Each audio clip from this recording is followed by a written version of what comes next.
travel, go figure things out, or just enjoy yourself. Get used to that freedom. Get used to having the need to self-govern yourself, to be able to employ self-discipline or not. Or you realize you might discover something about yourself. I need order. I need that. I like that. Some people love to be said, this is where you have to be and this is what you need to do.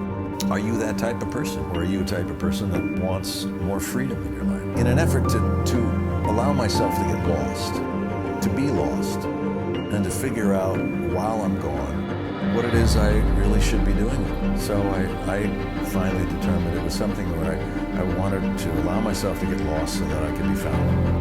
And after 2 years, it was during that trip that I had an epiphany and do everything I could to put myself in a position to make a living